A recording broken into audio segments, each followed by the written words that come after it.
Olá, meus irmãos, que a paz do Mestre Jesus esteja em nossos corações.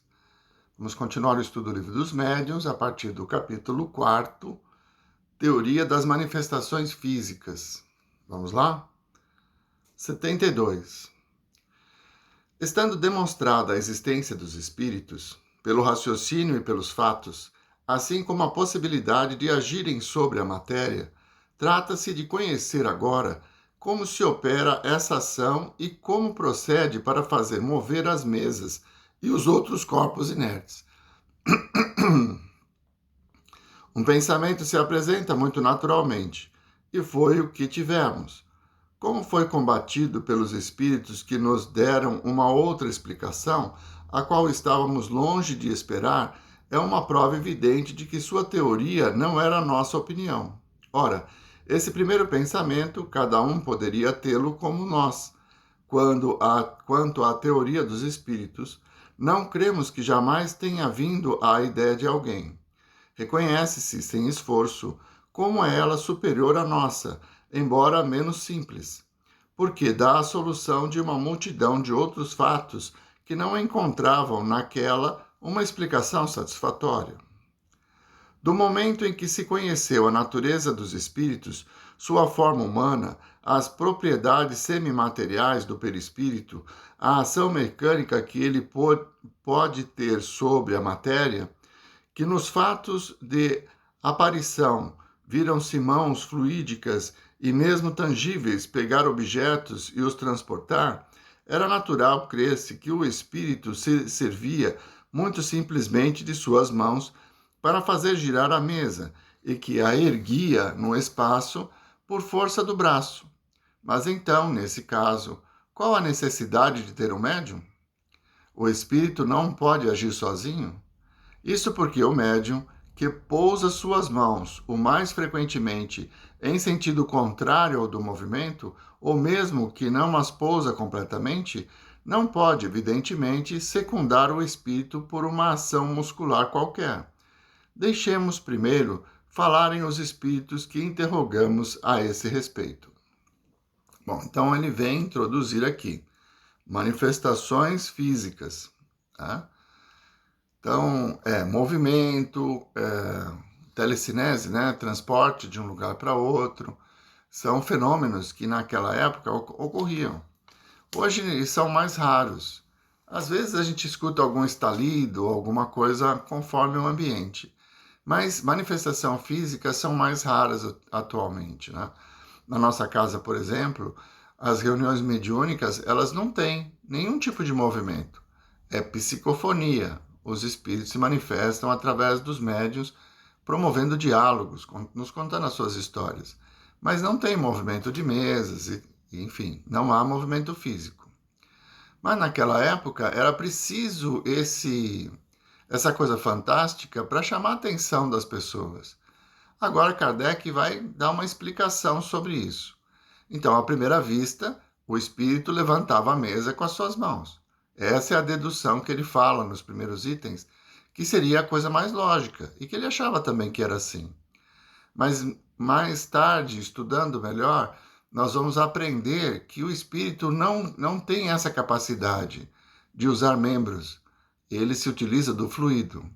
O fluido que é fornecido pelo médium e que vai impregnar a mesa. Mas vamos ver as respostas dos espíritos. 74. As respostas seguintes nos foram dadas pelo espírito de São Luís e foram depois confirmadas por muitos outros. 1. O fluido universal é uma emanação da divindade? Não. É uma criação da divindade? Tudo é criado, exceto Deus. 3. O fluido universal é ao mesmo tempo o elemento universal? Sim, é o princípio elementar de todas as coisas. 4. Tem alguma relação com o fluido elétrico do qual conhecemos os efeitos? É seu elemento. 5. Qual é o estado no qual o fluido universal se nos apresenta em sua maior simplicidade? Para encontrá-lo em sua simplicidade absoluta, seria preciso remontar aos espíritos puros. Em vosso mundo é sempre mais ou menos modificado para formar a matéria compacta que vos rodeia. Entretanto, podeis dizer que o estado mais próximo dessa simplicidade é o do fluido que chamais fluido magnético animal. 6. Foi dito que o fluido universal é a fonte da vida. É ao mesmo tempo a fonte da inteligência? Não. Esse fluido não anima senão a matéria.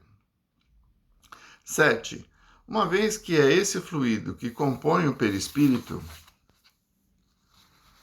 parece nele estar em uma espécie de estado de condensação que o aproxima, até certo ponto, da matéria propriamente dita? Até certo ponto, como dizeis, porque não lhes tem todas as propriedades. Ele é mais ou menos condensado, conforme os mundos. 8. Como um espírito pode operar o movimento de um corpo sólido? Combina uma parte do fluido universal com o fluido que o médium libera, próprio para esse efeito.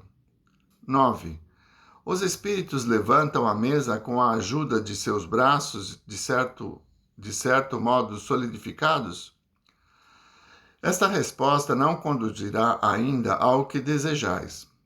Quando uma mesa se move sob vossas mãos, o espírito evocado vai tomar no fluxo universal do que a animar essa mesa de uma vida factícia.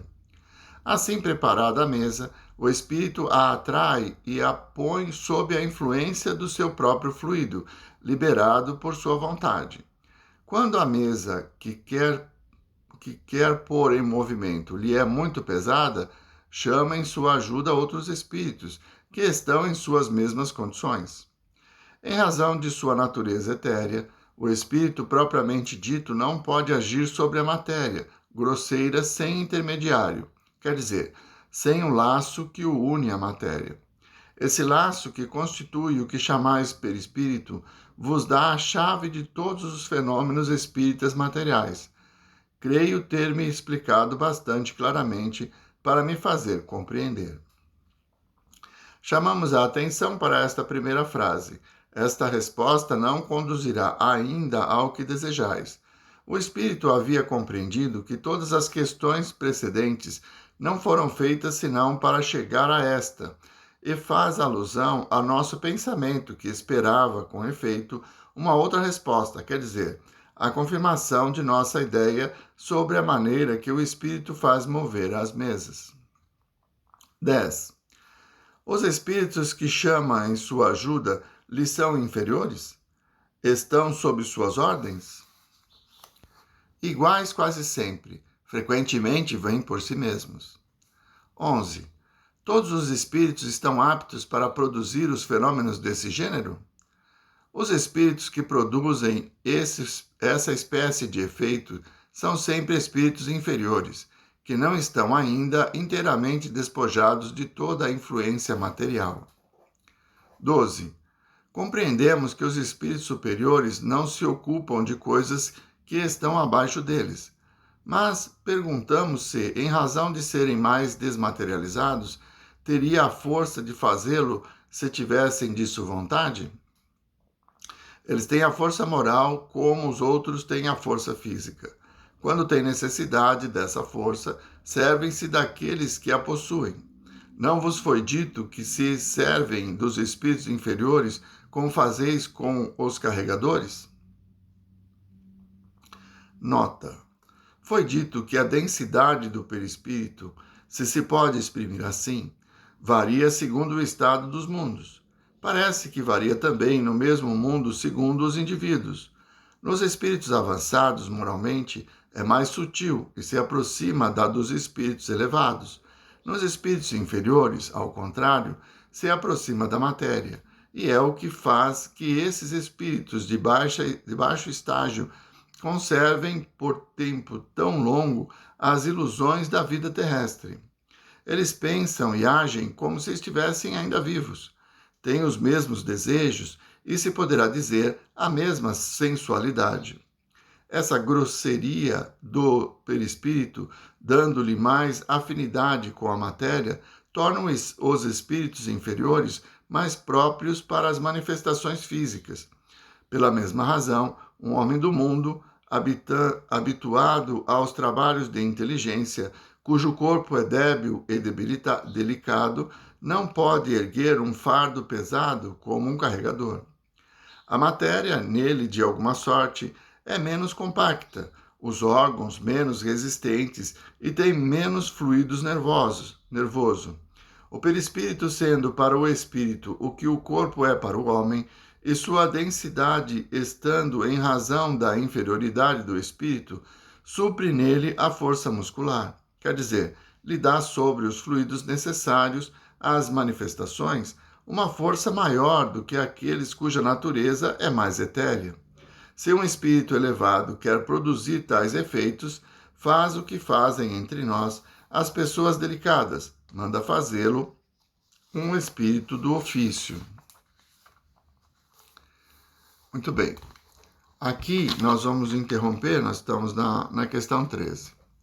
Mas fica muito evidente que quando ele fala de fluido cósmico universal, ele está falando da base de toda a matéria do universo. E que ela vai se condensar ou se tornar mais deletéria segundo a evolução do espírito. O perispírito é formado do fluido cósmico universal e ele é o nosso envoltório. Quanto mais evoluídos moralmente, mais leve, mais sutil ele será. Quanto menos evoluídos, mais denso ele também será. Por isso, aqueles que estão ainda na base, que estão ainda em processo de aprendizado, eles têm uma influência sobre a matéria maior do que aqueles que já estão no estágio mais evoluído. Por isso ele fala, espíritos superiores se utilizam de espíritos inferiores, como nós nos utilizamos dos carregadores. Então, aqueles que têm o corpo físico mais frágil, contratam uma pessoa mais forte para poder transportar, levar coisas daqui para lá, fazer mudanças e trabalhos mais árduos, né, fisicamente falando. Então, nós vamos entendendo que tudo está relacionado com o fluido e ele tem uma relação direta com a vontade. Então, os espíritos desejam, atuam sobre esse fluido que vão atuar sobre a matéria, desde que haja um médium para fornecer o fluido animalizado necessário para que isso ocorra. Na semana que vem, continuamos a partir da questão número 13. Vamos à nossa prece? Mestre Jesus, nós vos agradecemos, Senhor, por mais essa oportunidade de esmiuçar, de ampliar nossos conhecimentos diante da matéria. Gradativamente vamos percebendo que a criação divina é perfeita e vai deixando níveis adequados de acordo com a evolução de cada um. Muito obrigado, Senhor, pela oportunidade. Muito obrigado, meus irmãos. Uma boa semana a todos.